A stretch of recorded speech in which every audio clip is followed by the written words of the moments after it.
State of Fear is not just about gang warfare or police corruption. It's about how cycles of revenge escalate until no one is innocent anymore. By the end of the film, the opening chaos makes devastating sense. Every character is trapped in a system fueled by retaliation, pride, and political calculation. The final tragedy, Elisa killing Romero and Dalva, isn't random. It's the inevitable result of a city pushed past the breaking point.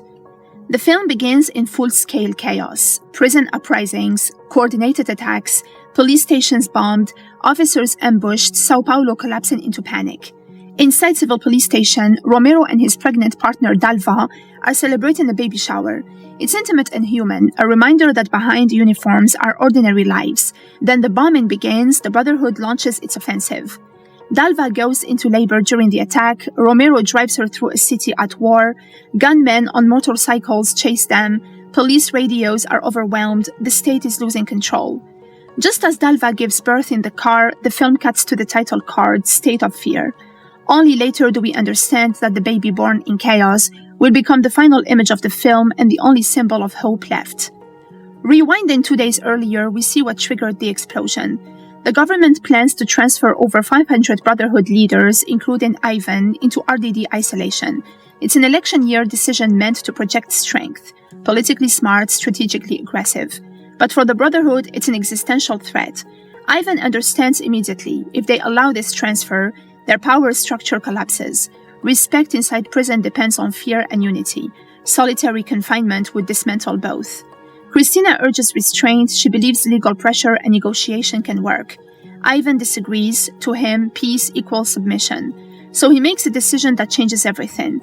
If prison revolts don't scare the state, the streets will. The Brotherhood shifts the battlefield from inside cells to the entire city. At the emotional center of the film is Elisa. She's intelligent, rebellious, and shaped by the memory of her father Edson, Savage Ferreira, a Brotherhood legend. Through flashbacks, we see her childhood trauma. Helping her father escape prison. Brief moments of family peace. His rearrest after defending her from racism. Watching him dragged away in handcuffs. Edson teaches her that the world demands submission from people like them and that dignity requires resistance. But he never fully answers her question. Does he kill people? That silence becomes the film's moral void. When corrupt officers detain Elisa after recognizing her identity, they don't see a citizen, they see leverage, ransom, opportunity. Christina insists it's a cash grab, not political, but to the Brotherhood it confirms everything they already believe. The system is predatory. Inside prison, debates explode. Some warn that escalation will destroy them. Others argue they've already been humiliated enough. Ivan chooses war. Riots erupt across Sao Paulo, police are shot on sight, buses burn, civilians flee. The state and the Brotherhood both claim they are defending dignity. In reality, both are escalating violence. Officer Andre Borges begins as a corrupt opportunist. He helps kidnap Elisa.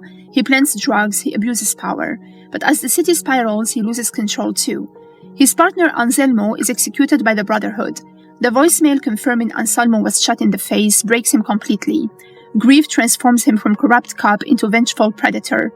At home, his mother Angela represents a fragile moral anchor. She believes in him, she's proud of him, she refuses to accept that her son has become something monstrous. When she discovers Elisa tied up in the bathroom, she demands he fix it. She tries to restore order through love and reason, but the city is already beyond reason. Angela dies during the final confrontation, collapsing after crashing her car, trying to save her son. With her death, Borges loses the last piece of his humanity. Now he is pure rage. Christina spends the film trying to prevent catastrophe. She negotiates, she pays ransom, she pleads for restraint, she believes systems can still function. In the end, she shoots Borges to protect Elisa, but he shoots her back. As Elisa drives, Christina bleeds out beside her. With her final breath, she tells Elisa that her father would be proud of her. That line is tragic, because what happens next suggests he would not. Disoriented, grieving, and surrounded by sirens, Elisa sees a police van approaching. In her mind, police equal threat. Police equal kidnapping, police equal corruption, equal her father's arrest, and equal Christina's death. Out of fear and anger, she fires blindly. Inside that van are Romero and Dalva, the same couple we saw at the beginning, the ones trying to survive, the ones waiting for things to calm down so they could go home with their newborn child. Elisa kills them. In that moment, the cycle completes itself. The daughter of a revolutionary becomes the very thing she questioned her father about. She becomes someone who kills. Immediately after the shooting, Elisa hears a baby crying.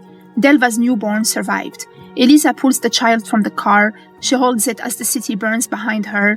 It mirrors the opening scene, but with roles reversed.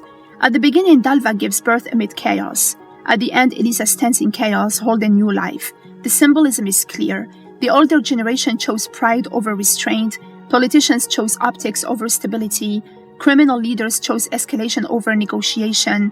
Police chose corruption over integrity. And the result is a newborn entering a world defined by fear. The state of fear isn't just about government lockdowns or criminal terror. It's the emotional condition of everyone in the film. Ivan fears losing power. The governor fears losing elections. Borges fears humiliation and loss. Christina fears collapse. Elisa fears the police. Police fear the brotherhood. Fear justifies retaliation. Retaliation justifies escalation. Escalation creates war. By the end, no one wins. The film closes not on victory but on a question. Will this child grow up inside the same cycle? Elisa holding the baby is ambiguous. It could symbolize redemption, she saves life after taking it, or it could signal inheritance, another child shaped by violence just like she was. The film refuses to give easy answers. It suggests that when institutions fail, when justice becomes performance, and when dignity is defined by dominance, everyone becomes capable of brutality. Even the child who once asked, "Do you really kill people?"